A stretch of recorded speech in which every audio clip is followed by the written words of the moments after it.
Hola, ¿cómo andan mis queridos hermanos? ¿Cómo están? Dios los bendiga a todos. Acá estamos nuevamente en una serie de estudios que estamos viendo el peligro que hay en las iglesias cristianas y para eso lo tenemos acá al pastor Juan Camilo Tobar. ¿Cómo andas, Camilo? ¿Todo bien? Hola Sebas, bendiciones. Sí, vamos a abordar este tema que es algo constante, el abuso pastoral, y que las iglesias cristianas, si bien es cierto, puede llegar a empezar bien, terminan convirtiéndose en sectas, muchas iglesias. Entonces hay que tener cuidado con eso y si el pueblo está apercibido, pueden llegar a cuidar a sus pastores de que ellos no caigan en un tipo de abuso de autoridad. Y lo mismo los pastores, que se cuiden ellos de caer en este tipo de conductas porque es muy sutil y se puede, y cualquier persona puede caer en eso. Así es.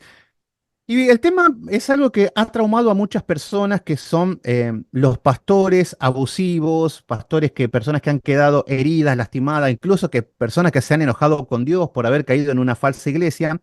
Pero, ¿qué advertencia nos puedes dar acerca de las sectas? Así, cuando decir, para identificar o cómo podemos ser advertidos en cuanto al carácter sectario de estos pastores. Bueno, mira, han habido sectas que han caído en extremos, en excesos y que pues han sido denunciadas ya desde un punto de vista legal y todo. Pero por lo general una secta siempre tiene un líder que reclama sumisión absoluta. Si usted está en una iglesia donde el líder reclama sumisión absoluta del pueblo, eso es una secta. Es un fundamento. Por lo general ellos hacen que te aísles de tu familia, por lo general ellos son los únicos, son un grupo único, solamente ellos tienen la salvación, solamente ellos van a llegar al cielo, el resto del mundo es combustible para el infierno. Entonces, esas características son fundamentales para identificar y abrir los ojos y decir, estoy en una secta, ¿no? Reclaman sumisión absoluta, te aíslan de tus amigos, de tu familia y son los únicos en el universo, son los escogidos, los iluminados, los plus ultra. Son tres factores fundamentales para identificar una secta. Y esas sectas lamentablemente siempre terminan en desastre, ¿no? Tenemos el caso de Jim Jones, el caso de David Koresh, que terminan con muerte, ¿no? La gente se suicidó, bueno, unos desastres terribles. Entonces es importante, bueno, si bien es cierto, entender que no se, que en muchos casos no se llegan a esos extremos, no obstante, sí se puede estar perteneciendo a una secta si están estos factores que mencionamos. Muy bien, ¿y me puedes dar ejemplos de los abusos que cometen estos hombres, estos pastores? Porque hay personas que no pueden diferenciar entre lo que sería bíblico o un pastor sano a lo que es cuando ya están abusando de las ovejas. En qué momento los pastores se pasan de la raya y hacen cosas que no les corresponde. Bueno, lo principal es el dominio abusivo. Abusan de las personas doblegando su voluntad. Las personas no son libres ni siquiera para pensar. Entonces, ellos se ponen en una postura divina, prácticamente que su voluntad es la voluntad de Dios, y si son desobedecidos, las personas están desobedeciendo a Dios, cosa que es una completa locura. Dentro de estos abusos pastorales se da mucho los casos donde parece que estuviera sirviendo a la realeza, ¿no? Les tienes que limpiar los zapatos, lamerle la suela de los zapatos, servirlos. Hay iglesias donde celebran supuestamente el día de la honra del pastor. Entonces el pastor es invitado, completamente servido, no lo dejan ni que se siente, ni que haga el más mínimo esfuerzo, se le da todo gratis. Y entonces es como como si fuera una realeza. Eso ya está muy desproporcionado, ¿no? Ya lo hacían con Estos, el Papa, ¿no? sí, esto lo hacían con el Papa en la Edad Media, esto es muy medieval.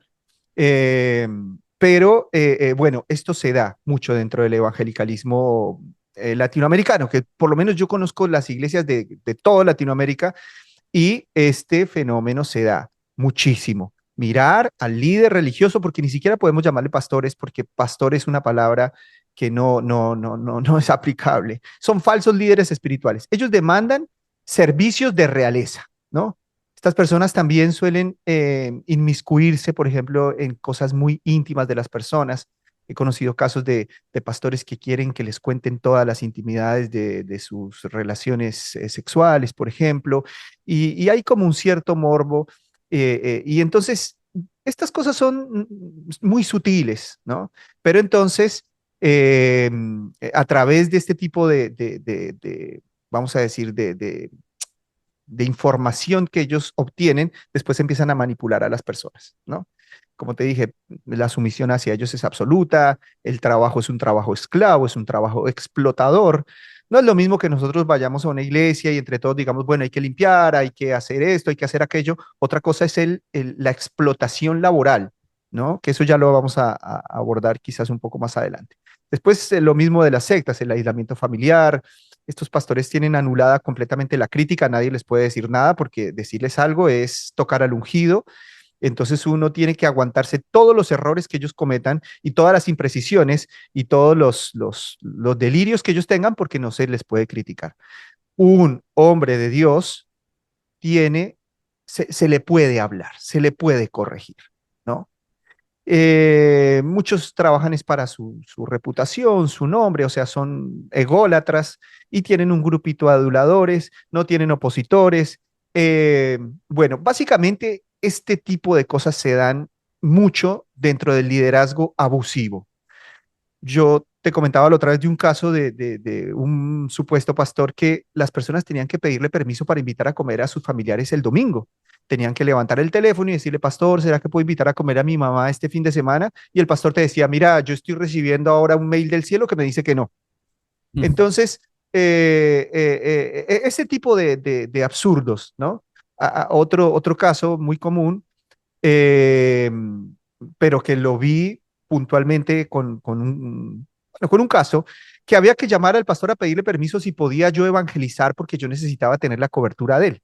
Entonces, no podía yo, si tenía una persona en, qué sé yo, en un colectivo al lado y yo quería compartir el evangelio, tenía que pedirle permiso para no estar por fuera de su cobertura. Ese es otro tema, ese es otro tema, el tema de las coberturas, que es un absurdo total. Entonces las personas realmente se sienten desprotegidas de Dios porque no tienen sumisión absoluta a su líder. Eso es una locura. Y como esto se dan muchísimos otros abusos que, bueno, por ahí los tratamos más adelante, eh, pero básicamente estos son puntos o ítems que nos van a ayudar a nosotros a detectar si estamos en una posible secta. Y en cuanto a ese versículo tan glorioso que utilizan los sectarios, no tocar al ungido, ¿qué significa realmente? Porque muchas personas dicen no tocar al ungido porque David no mató a Saúl. Entonces hay personas que dicen no puedo ni siquiera cuestionar al líder.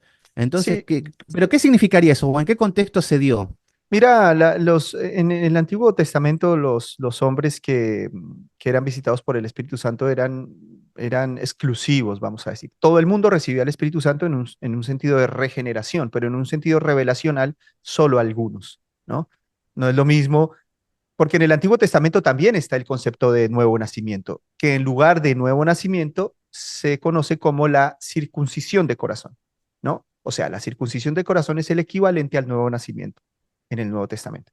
En ese sentido, el Espíritu Santo actuaba sobre el pueblo elegido, vamos a decir, pero no sobre todos estaba la revelación. Nosotros hoy todos tenemos la revelación porque todos tenemos la Biblia, pero en el Antiguo Testamento esa visitación revelacional solo venía sobre algunos.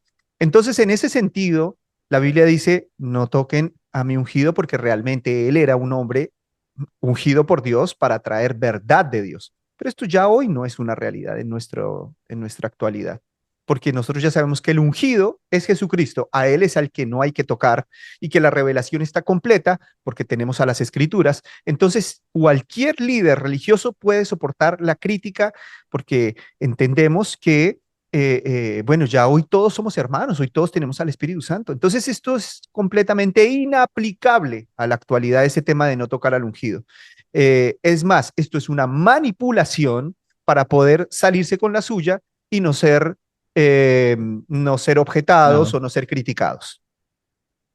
Sí, totalmente. Por eso que se queden tranquilos, que sí que se puede tocar al ungido, que sería cuestionar si están practicando alguna falsa enseñanza. Partiendo Que de que por ni eso siquiera es el ungido, ¿no? El ungido es Cristo. totalmente. Pero por eso también cuando vemos que, por ejemplo, Saúl era el rey, era el elegido para ser rey. De la misma manera que yo no puedo matar al presidente. Como David obviamente no va a matar al rey. Entonces, pero bueno, son palabras sacadas de contexto. Pero ahora más o menos para entender un poco, ¿cuál es el pastor, el oficio del pastor en el Nuevo Testamento? ¿Qué es lo que realmente tendría que hacer? Porque ya estuvimos viendo algunas características de lo que no debe hacer, meterse en la vida privada, tener el control, el dominio, ser el amo y señor. Pero ¿qué es lo que debería hacer? ¿Cuál sería la obligación que tiene el pastor para con su pueblo? El pastor no tiene un papel sacerdotal y eso es algo que tiene que quedar muy, muy en claro. El sacerdote era un mediador entre el pueblo y Dios. Ese papel está abolido por causa de Jesucristo. Nosotros hoy todos somos sacerdotes. Entonces el oficio sacerdotal único se abolió totalmente. El pastor no es mediador. El pastor no intercede por nadie. El que intercede por nosotros es Jesucristo, ¿no? Obviamente que todos podemos orar unos por otros, pero esto no debe verse, o la persona que ora por nosotros, o si nosotros oramos por otro, no debe verse como un factor mediador. Es un factor de amor y de sumisión a Dios y de petición y de humildad, pero no tiene nada que ver con un papel mediador. Entonces yo creo que se ha confundido mucho esto porque hoy se ven a los pastores como mediadores de Dios, ¿no? El pastor no es un mediador, el pastor no es un sacerdote, ni siquiera es un mediador profético, porque los profetas del Antiguo Testamento tenían revelación y hoy nosotros tenemos la revelación por medio de las Escrituras, el Espíritu Santo, la unión a Cristo. Entonces no hay un papel de mediación profética. Eso no significa que la predicación no es un tipo de profecía. Y esto es importante que entendamos cuál es la distinción. La distinción es que el papel profético de hoy es pedagógico y no mediador. O sea, el profeta de hoy es un maestro. ¿Me hago entender? El profeta del Antiguo Testamento que mediaba la palabra, mediaba la voluntad de Dios, eran revelaciones que eran nuevas, nunca habían venido, pero hoy nosotros entendemos que la voluntad de Dios está completamente revelada, no está oculta, yo sé perfectamente lo que Dios quiere para mi vida, para, para cada uno de mis días, para tu vida, para la vida de mi hermano, para la vida de mi prójimo, porque la voluntad de Dios quedó completamente revelada en Cristo. Entonces ya no hay un mediador que me diga la voluntad secreta de Dios. Yo ya sé que la voluntad de Dios explícita es Cristo. Yo ya lo sé y vivir para la gloria de Él. Y bueno, eso abarca todos los aspectos de la vida. Entonces, en ese sentido, el papel del pastor debe verse más como un papel pedagógico y no mediador. ¿Me hago entender? No es Dios, porque muchas personas piensan que la voluntad del pastor es la voluntad de Dios. No, la voluntad del pastor no es la voluntad de Dios. Él es un hombre más y él tendrá autoridad en la medida que se someta a las escrituras y que enseñe las escrituras. Entonces, el papel del pastor hoy es pedagógico, no es intermediador, no es mediador, no es un intercesor del nivel de Jesucristo, que Jesucristo es el único intercesor entre Dios y los hombres, ¿no? E insisto con esto, no hay que confundir la intercesión de amor y de humildad que tenemos los unos por los otros al papel intercesor mediador de Jesucristo, ¿no? Entonces, el gran problema es que sí, se ha visto al pastor como un mediador. Hay gente que te dice, pastor, ore por mí que usted está más cerca de Dios. No, estamos todos iguales. O pastor, si usted viene a orar acá a la casa, entonces la casa va a quedar limpia porque ahora sí ya vino el pastor. No, todos tenemos al Espíritu Santo, todos tenemos acceso directo a Dios, todos somos sacerdotes. Entonces, lo que sí tiene que hacer el pastor en este tiempo es enseñar la palabra, edificar a Cristo en los creyentes. ¿Qué es edificar a Cristo? Enseñarles por medio de la Biblia cuál es el carácter de Jesucristo, por medio de las escrituras, perfeccionar a los santos, lo que nos dice Efesios 4:11. Para eso están los ministerios, ¿no? Tampoco el papel del pastor es edificar mi éxito financiero o un papel psicológico, él es mi psicólogo, ¿no? Para yo hacer catarsis. Si bien es cierto, hace parte, pero no es el objetivo principal. El objetivo principal del pastor es enseñar las escrituras, ¿no?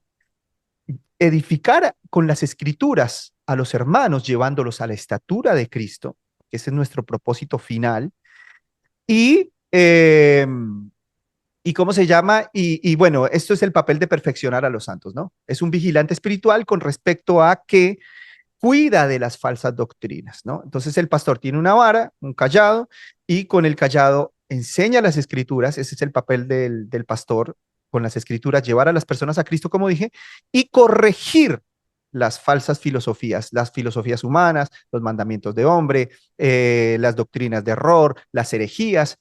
En síntesis, el pastor te enseña las escrituras y te protege del error teológico. Ese es el papel del pastor, pedagógico, no es mediador. El problema es que como se ha visto al pastor como un mediador entre Dios y la iglesia, como si fuera un sacerdote, entonces las personas piensan que desobedecer al pastor es desobedecer a Claro. Dios, que la voluntad del pastor es la voluntad de Dios. Y eso es un error garrafal. El pastor no es mediador, él hoy solamente cumple un papel pedagógico. Bueno, espero que quede claro. Sí, muy bien. ¿Me podrías hacer a ver, te quiero desafiar con esto, una pequeña antítesis entre pastores abusivos y lo que sería un pastorado sano? Por ejemplo, a ver, un pastor sano te enseñaría las escrituras, la sana doctrina. Antítesis, el pastor falso, ¿qué es lo que te hace? O el abusivo. No, distorsiona las escrituras y se va por los deseos de su corazón perverso. Claro. ¿Me puedes dar algunos ejemplos para que la gente pueda llegar a entender, a decir, apa, o sea que un pastor sano tiene estas cualidades? Acá ya quiero que vayamos a las cualidades directamente un poquito más puntualizada y también en lo que es el pastor abusivo. ¿Me podrías hacer una especie de antítesis con esto? Bueno, fundamental. El pastor legítimo enseña las escrituras y dirige a las personas hacia Cristo. Edifica a Cristo en el carácter de las personas por la acción del Espíritu Santo. El pastor abusivo guía a las personas hacia sí mismo, hacia sus beneficios, hacia sus intereses. Y los intereses no solamente son económicos, los intereses muchas veces pueden ser ególatras. Yo sentirme el superior a todos. Entonces, el hombre de Dios lleva a los hombres a Cristo, el falso obrero lleva a los hombres a sí mismos. El obrero legítimo enseña las escrituras, el obrero no legítimo manipula, distorsiona las escrituras, ¿no? Eh, el obrero legítimo ejerce autoridad con el ejemplo, el ilegítimo ejerce autoridad por dominio, ¿no? Y estas podrían ser algunas de las características principales. Mira que yo tenía aquí un texto que coincide con esto que estamos hablando. Primera Timoteo 4:13 dice Pablo a Timoteo, hasta que yo venga, dedícate a la lectura, la exhortación y la enseñanza. Este es el papel del pastor, ¿no? Lucas 22:25 dice, los reyes de las naciones se enseñorean sobre ellas, pero entre vosotros no será así. Entonces el pastor debe ser un ejemplo. Pablo dice, evalúen sus frutos, imiten su fe, ¿no? Entonces, los frutos no es tener una iglesia de 3.000 personas, porque ese concepto también está muy confundido hoy. Las personas piensan que un pastor tiene fruto porque tiene 4 o 5 iglesias fundadas y él es casi un papa que ejerce dominio sobre un montón de personas. Eso no es fruto. Eso lo puede hacer cualquier. Los testigos de Jehová tienen miles de personas. Los mormones son una iglesia mundial. Eso no es fruto. Tener seguidores no es fruto. El fruto es el carácter. El fruto del Espíritu es amor, gozo, paz, paciencia, bondad, benignidad, fe, mansedumbre, templanza. Ese tipo de cosas es el fruto. Entonces, cuando Pablo dice, miren su fruto, no le está diciendo, mire cuántos seguidores tiene. Lo que le está diciendo es, mire su carácter. Y si es un carácter digno de imitar, sígalo y sométase, ¿no? Porque la sumisión, pues, es algo real también, pero la sumisión debe ser una sumisión sana. Y la sumisión sana es una sumisión voluntaria por amor y porque me da ejemplo. Entonces yo te decía la otra vez, es fácil someterse a una persona sabia. Si hay un anciano que ha tenido una vida ordenada, que dentro de todo vemos que tiene un carácter honorable, una persona se somete a alguien así. Cualquier persona va a decir, dame un consejo, ¿qué puedo hacer en este sentido? Ese es una autoridad natural, surge espontáneamente, como la autoridad que puede ejercer un padre sobre su hijo natural. El hijo naturalmente se somete a su padre, ¿no? Y aquí es importante hacer la distinción entre las dos autoridades. Una es la autoridad por natural y la otra es la autoridad por democracia, ponele, o la autoridad impuesta, o la autoridad a la que se llega mediante, qué sé yo, el consenso entre varias personas. Entonces, ese tipo de autoridades que son puestas por hombres son muy diferentes a las autoridades naturales.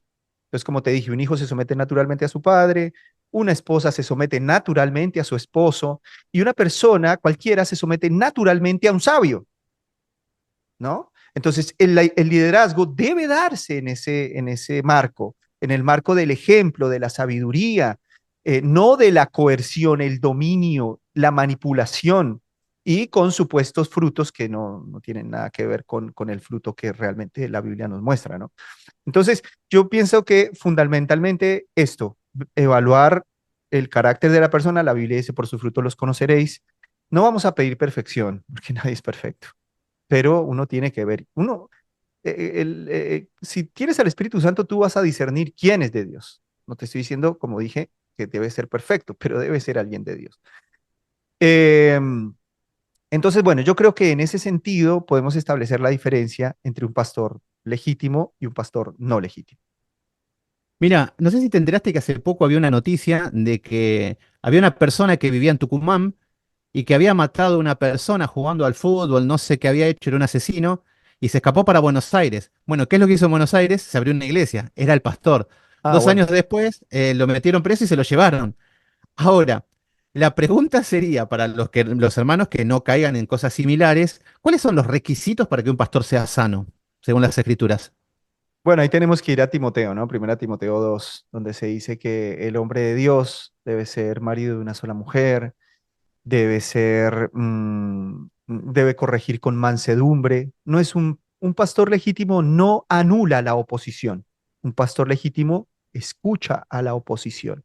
Un pastor legítimo no anula la crítica y solamente se rodea de aduladores que le digan ungido de Jehová. No, un pastor legítimo se rodea de personas que lo pueden corregir, es corregible, estás sumiso quizás a un cuerpo de ancianos, ¿no? Hay pastores que no le rinden cuentas a nadie.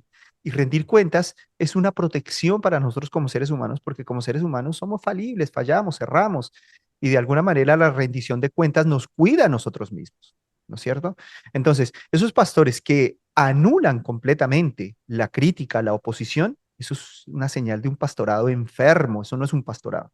¿No? Hay que escuchar a las personas. Las personas muchas veces tienen quejas y se quejan por algo. Yo sé que las relaciones humanas son muy conflictivas y que en algunos casos hay personas que son excesivamente problemáticas. Bueno, ahí el pastor tiene que tener mansedumbre y corregir, como dice segunda Timoteo, por si quizá Dios les conceda el arrepentimiento, pero yo no puedo amordazar a las personas, coartar su voluntad, yo no puedo ejercer dominio, ni siquiera dejándolos pensar. No, un pastor legítimo, un pastor legítimo está rodeado de personas, no solamente aduladores, sino de personas que pueden llegar a corregirlo también. Entonces, yo creo que también es una buena señal para decir, bueno, este hombre está bien, este hombre no es el rey absoluto del universo y a nadie le rinde cuentas. Esta persona rinde cuentas. Entonces, Claro. pienso que eso es un factor importante. Muy bien, y como último, para cerrar con un mensaje final, muchas personas les cuesta por decir, bueno, yo cómo sé si es un verdadero maestro, delante todos predican y todos predican bonito. ¿Cuál es el consejo para que entren a las escrituras y puedan entender el carácter de un buen, porque uno se empieza a avasallar cuando ve tantas hojas en la Biblia, por decirlo así. Mm, Entonces, ¿cuál es el consejo que le das para que puedan escudriñar, analizar y ver cómo estudiar las escrituras, qué libro, qué principios, algo como para que puedan meditar y que eso lo puedan ir poniendo en práctica? ¿Qué consejo le podés dar bíblicos como una enseñanza con un carácter pastoral para que puedan entender? Porque un falso maestro no te va a enseñar estas cosas. Los mm, falsos maestros se ocultan entre ellos. claro. Pero, ¿cuál es el enfoque que le puedes dar para que puedan abrir los ojos y que puedan quedarse tranquilos si están en una iglesia sana o si están en una iglesia falsa, que sea una alerta?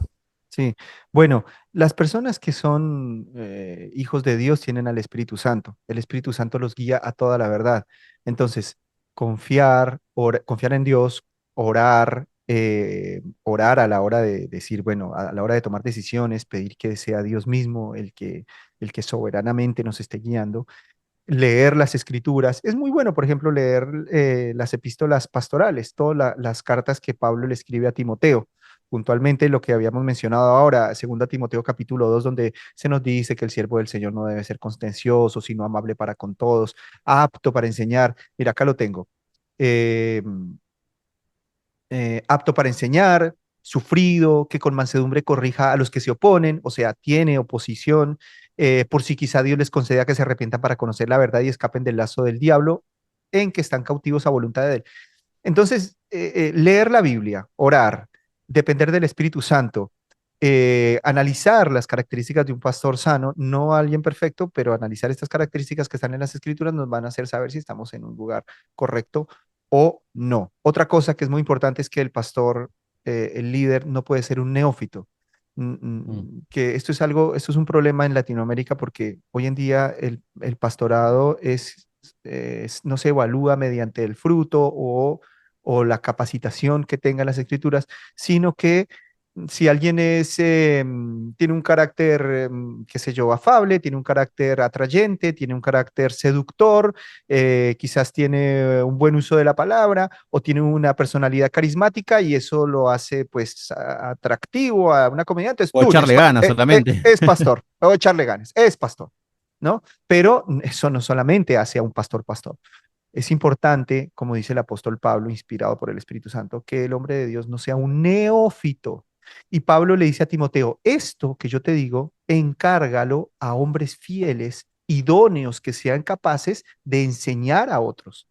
Entonces, eh, es un error entregarle una congregación por ejemplo, a personas neófitas recién convertidas. Se necesita un tiempo, una capacitación, se necesita, bueno, muchos factores que lamentablemente hoy no se tienen en cuenta. Entonces, mira, por ejemplo, yo te comentaba, no sé, en otro programa que hace un tiempo atrás me llegó una invitación a ir a ver a un profeta que estaba muy usado por Dios, muy usado por Dios, supuestamente, y era un chico de 21 años, ¿no? Entonces, más allá de que el Espíritu Santo se mueve como Él quiere y todo, pero el Espíritu Santo se mueve en la sabiduría, el Espíritu Santo se mueve con el conocimiento de las Escrituras, el Espíritu Santo, vamos a decir, si a mí la Biblia me dice que Dios habló mediante un burro, pues yo no me voy a ir a escuchar a todos los burros del mundo porque pues así yo soy más espiritual, ¿no? Claro. Son cosas excepcionales. Y lo que sí es que a lo largo de todas las escrituras nosotros vemos que los hombres de Dios tenían un gran compromiso con la palabra de Dios, o sea, con las escrituras.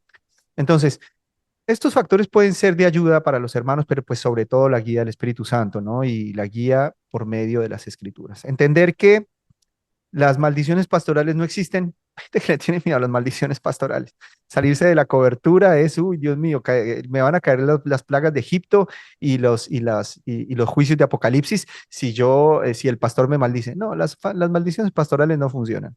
Nadie puede maldecir a nadie si Dios no lo ha maldecido. Y tampoco nadie puede bendecir a nadie si Dios no lo ha bendecido, ¿no? Y tenemos casos muy puntuales de esto en las escrituras. Cuando Balaam quiso maldecir a Israel, no pudo, porque si Dios no envía un juicio sobre las personas, ¿quién podrá maldecirlo? Ni un brujo, ni un hechicero, ni un macumbero, ni nada, ni porque me traigan el pay más grande de Brasil o del vudú, me puede maldecir. ¿Por qué? Porque Dios no me ha maldecido. ¿No? Es más, si me maldicen, dice la Biblia que se convierte la maldición en bendición. Y tampoco ningún hombre me puede bendecir. Así como Balán y Balac no pudieron maldecir a Israel porque Dios no los había maldecido, tampoco un hombre puede bendecir a otro hombre eh, y hacer que le venga una suerte de buenas circunstancias, porque si Dios no bendice, ¿quién es el hombre? Y aquí tenemos muchos textos. Si Jehová no edifica la casa, en vano trabajan los edificadores. Si Jehová no guarda la ciudad, en vano vela la guardia. Si el caballo se prepara para la guerra, pero Jehová es quien da la victoria. Esaú procuró con lágrimas la bendición de su padre, pero y no la logró. Porque si Dios no bendice, nadie, ningún hombre tiene capacidad de bendecir. Entonces, se ha visto al pastor como que si me maldice, uy, Dios mío, ya, listo, perdí la eternidad. Entonces, no es así, no existen maldiciones pastorales. El servicio no puede ser una explotación. Eso es importante, tratar el tema del servicio sano. Sí, sí, si bien no pueden ejercer no pueden maldecir a nadie, pero sí que te puede poner una mochila muy pesada, que salieron de nosotros, pero no eran de nosotros, ahora están perdidos y errantes como Alejandro y Meneo. Lo único que te pueden dejar como maldición es una carga de culpa y de sentirte indigno que estás mal delante de Dios por Sí, estar mal con un pastor, con un hombre. sí, Ese sería el peso que cargan muchas personas. Pero sí. bueno, Camilo. Muy linda la charla. Conclusión final, ¿qué consejo le podés dar a todos mis hermanos que están ahí conectados, que muchos están saliendo con un pie adentro de una iglesia, con un pie afuera? Otros dijeron, bueno, mi pastor es verdadero, otros dicen, mi pastor es falso. ¿Qué consejo les podés dar a ellos? Ya sabemos que con el mover del Espíritu Santo y con la lectura se empieza a sensibilizar los sentidos, pero ¿qué consuelo le puedes dar a los que están en una sinagoga de Satanás o el ánimo a los que están perdurando en una iglesia sana? ¿Qué consejo le puedes dar? Bueno, no, no se dejen manipular. La manipulación es una cosa tremenda, que era algo que tenía yo en mente también hablar. No se dejen manipular de los hombres.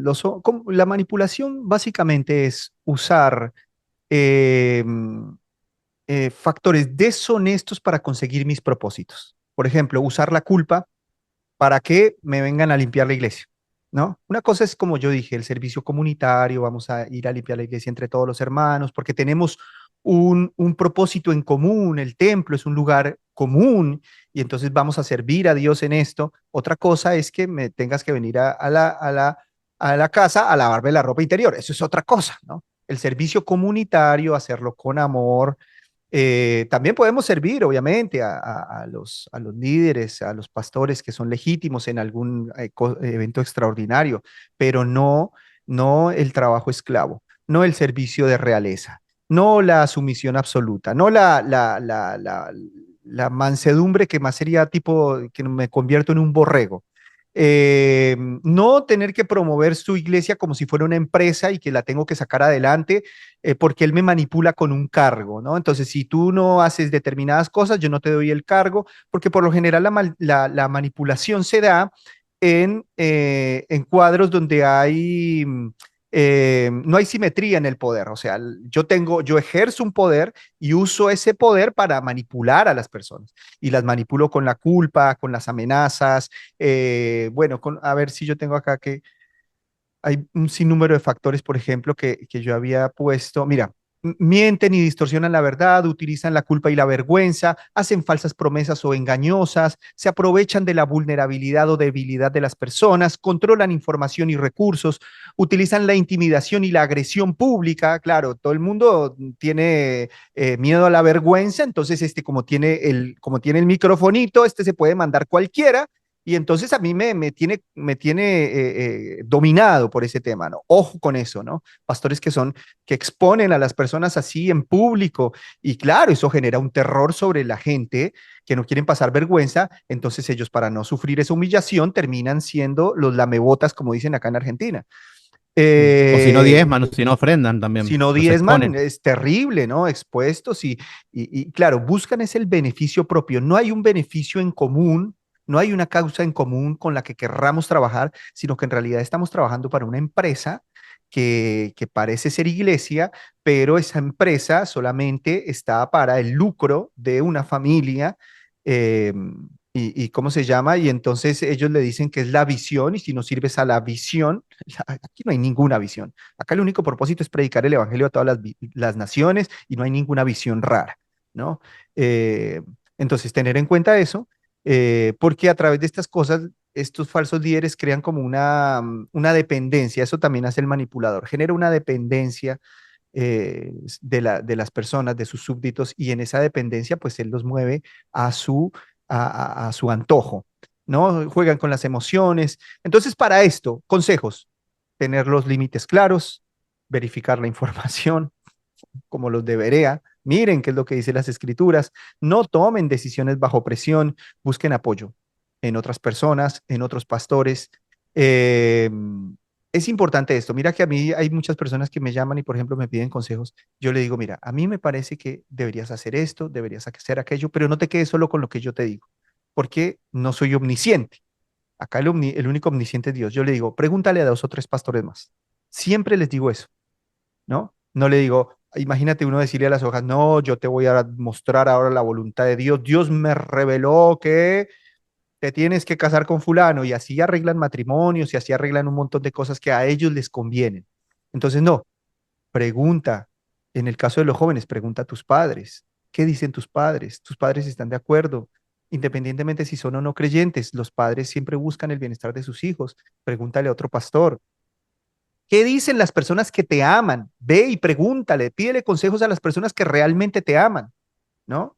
Yo me encontré, por ejemplo, con mi papá, que él no tenía un cristianismo así muy, muy ejemplar, vamos a decir, pero yo iba a pedirle consejos y él buscaba lo mejor para mí, te das cuenta, ¿no? Entonces es preferible que le pidas un consejo a tu padre que te ama, tu padre natural, biológico, a que le pidas un consejo a un pastor manipulador, ¿no? Eh, entonces, bueno, básicamente eso, Sebas, yo creo que es importante. No dejemos de lado pues el servicio legítimo a Dios, el servicio que tiene intereses en común, el servicio que tiene que ver con el progreso del Evangelio, no con el progreso de una organización, el progreso del Evangelio. Sirvamos con compasión y con amor, sirvamos a nuestros líderes, sirvamos a nuestros pastores con libre voluntad y con amor, no cayendo en servilismo, sino sirviendo con amor, eh, escuchando sus consejos, pero entendiendo que no son Dios y que su voluntad no es la voluntad de Dios. Bueno, muy bien, así pasaba Juan Camilo Tobar con esta enseñanza de alerta, así que triple alerta, como dirían ahí algunos predicadores, con estos temas, porque de esto depende la salud espiritual de una familia, de nosotros mismos, que a la larga trae consecuencias negativas estar en una secta, a veces por la pereza, a veces por la idolatría a los hombres, a veces por el confort, caemos en este tipo de secta, así que todo esto es muy importante. Así que bueno, les agradecemos a todos por estar ahí conectados, por estar siempre, por estar haciendo comentarios. Dejen abajo cuáles son los temas que los inquietan, que por ahí no tengan en claro, que acá con Juan Camilo Tobar lo va a seguir desarrollando de excelencia como lo sigue haciendo. Así que bueno, nos estamos despidiendo. Camilo, nos despedimos y nos vemos el próximo encuentro. Bueno, Sebas, gracias por compartir estos espacios y una bendición a todos mis hermanos. Que el Señor les guarde. Que Dios los bendiga a todos. Chau, chau, chau. Chau, nos vemos.